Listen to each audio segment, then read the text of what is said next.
The film opens with multiple news outlets broadcasting urgent reports about a lethal virus known as the Saharan flu. This outbreak carries a terrifying 100% mortality rate and has devastated the planet, with estimates suggesting nearly 3 billion people have already died. As humanity faces rapid extinction, the United States government launches a drastic survival plan. Their solution is to construct 500,000 underground bunkers, and a lottery system will determine who earns a place inside. Each bunker will house only one person, who must remain underground until the virus completely disappears.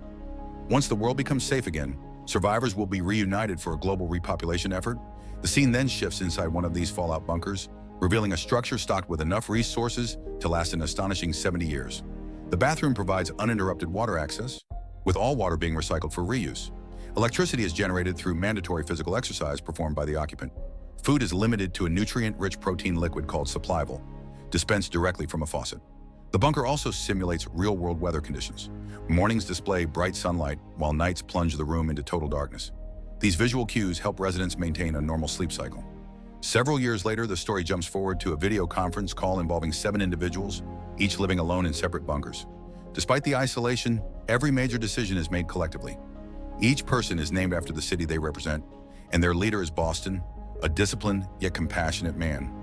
During one meeting, a hostile member named Orlando begins verbally attacking the group. He insists that the surface world will never recover and claims they are condemned to live underground forever. Boston and the others attempt to calm him, but Orlando continues spiraling. He then reveals his horrifying past, admitting that he murdered 15 people and was serving a life sentence before entering the bunker program. Atlanta, a deeply religious woman in the group, angrily confronts him over the killings.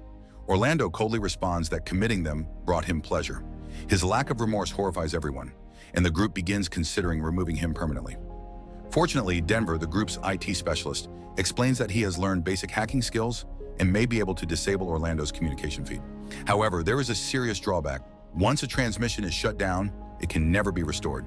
This would sentence Orlando to complete isolation for the rest of his life, with no human contact whatsoever.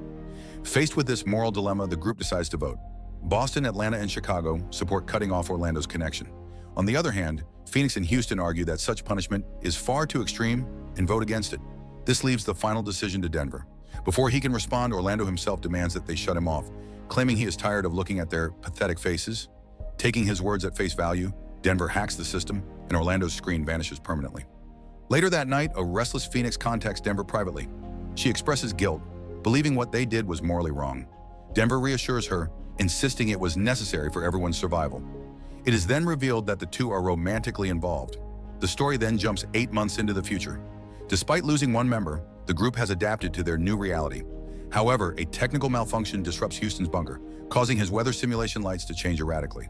The constant shifts prevent him from sleeping properly for several days. During their next scheduled meeting, each member reports on their assigned responsibilities. Every person has a specific role. Atlanta monitors the group's health, while Denver tracks updates on the outside world. This is made possible through advanced computer systems that display real-time data, including global population numbers and the heart rates of each member.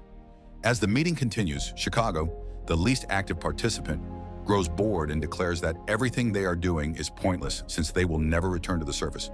Boston scolds him, but Chicago retaliates by pressing a button that forces the bunker's instructional manual to appear on everyone's screens.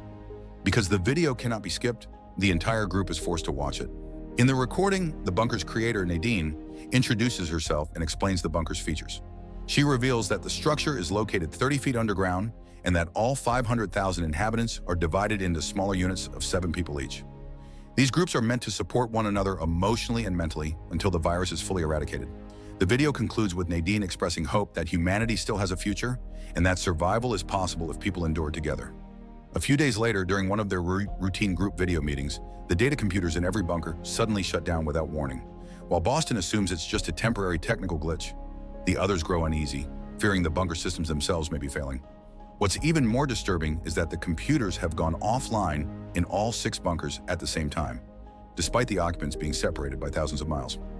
Later, Phoenix privately contacts her boyfriend Denver and shares her concern that the system may have been compromised due to a hidden vulnerability. She believes the breach began when they hacked the network to disable Orlando's video feed. Phoenix pleads with Denver to hack the system again and restore Orlando's transmission, convinced it may be the only way to bring their data computers back online. Denver insists that once a transmission is shut down, it can't be recovered, making any attempt pointless. This response enrages Phoenix, prompting her to reveal her past. She explains that her father died when she was young, leaving her to be raised by her mother. As she grew older, Phoenix fell into drug abuse and ran away multiple times. One day, unable to find her stash, she assumed her mother had taken it. In a fit of rage, she grabbed a pair of scissors and took her out. She was sentenced to a maximum security prison until the virus outbreak led to her selection in the bunker lottery. Moved by her confession, Denver becomes emotional and promises to try restoring Orlando's transmission. One night, after relentless effort, he succeeds and immediately calls Phoenix. However, when they access Orlando's feed, they are shocked to find him missing. The couple presents the restored feed to the group. Boston is furious that such a major decision was made without consultation, especially blaming Denver for hacking again. Phoenix and Denver coldly respond that they no longer care about voting or group approval. That night, Phoenix asks Denver to retrieve Orlando's personal recordings, believing they may reveal what happened. Denver agrees and pushes his hacking skills to the limit, downloading several private videos. Most show Orlando exercising shirtless, but the final clip abruptly cuts out, leaving only his screams. When the footage returns, Orlando is gone, as if something dragged him away. The next morning, the group debates the footage. Boston insists they're safe and overreacting, while Phoenix argues they must escape before it's too late. Houston, driven unstable by malfunctioning weather lights and lack of sleep, sides with Phoenix. Boston orders everyone to stand down until solid proof emerges. That night, a deranged Houston begins smashing his head against the wall. Despite the group's pleas, he doesn't stop. Suddenly, his video feed cuts out, and the sound of someone forcing entry is heard.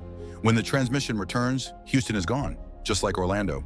This finally convinces the group that a real threat exists. The next morning, Phoenix takes charge and instructs everyone to search for an escape route. Except for the unmotivated Chicago, everyone complies. Atlanta is the first to find something unusual, breaking open a pipe connected to the supply system. She peers inside and notices a hollow vacuum space beyond it, which makes no sense for a bunker buried 30 feet underground. Before anyone can react, Atlanta's transmission cuts off and she is forcibly taken away. The remaining members are devastated, realizing anyone could be next. Chicago completely loses hope and slowly approaches the main door, committing an irreversible act that leaves the others in shock.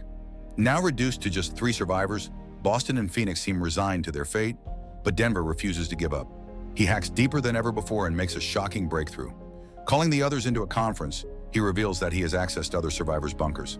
At first, they don't believe him, but live feeds prove it. Denver then delivers the most unsettling revelation. Despite hacking the entire system, he could only locate 1,000 bunkers, not the promised 500,000. Upon hearing this revelation, Phoenix immediately senses that something is deeply wrong. She suggests to Denver and Boston that they make one final attempt to escape.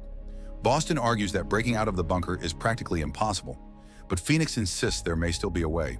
She explains that cutting the internal wiring might trigger the door mechanism to unlock. Although the plan sounds extremely dangerous, Phoenix makes it clear that she's willing to risk her life. Seeing her resolve, the 2 men finally agree. Before they begin, Denver makes a heartfelt promise to Phoenix, saying that he would walk across the entire country if that were the only way to reach her. Soon after, all 3 of them start cutting the wires inside their bunkers. The moment they succeed, a loud alarm blares, and the door finally unlocks. Phoenix is the first to step outside. To her surprise, the exit doesn't lead to an underground wasteland, but instead opens into a normal-looking apartment corridor with a wide hallway. For years, Phoenix believes she was buried deep underground, but the reality is completely different. Before she can process what she's seeing, another door opens nearby, and Denver steps out, revealing that they've been living in the same building for the past 6 years. As they embrace in disbelief and relief, Boston emerges from yet another door. In the next scene, the trio begins exploring the mysterious building until they make their way to the rooftop. For the first time in 6 long years, they feel sunlight on their skin. Phoenix then climbs higher to get a clear view of the surroundings. What she sees is shocking. Life appears completely normal. People are walking freely, traffic is flowing, and the city looks fully operational. Moments later, Phoenix rushes back to tell her friends what she saw, but notices that they're hiding. It turns out that 2 individuals dressed like police officers are actively searching for them. With no clear escape route from the rooftop, Boston decides to sacrifice himself by creating a distraction so Phoenix and Denver can get away. His plan works, allowing the couple to flee down the stairs until they reach an office area.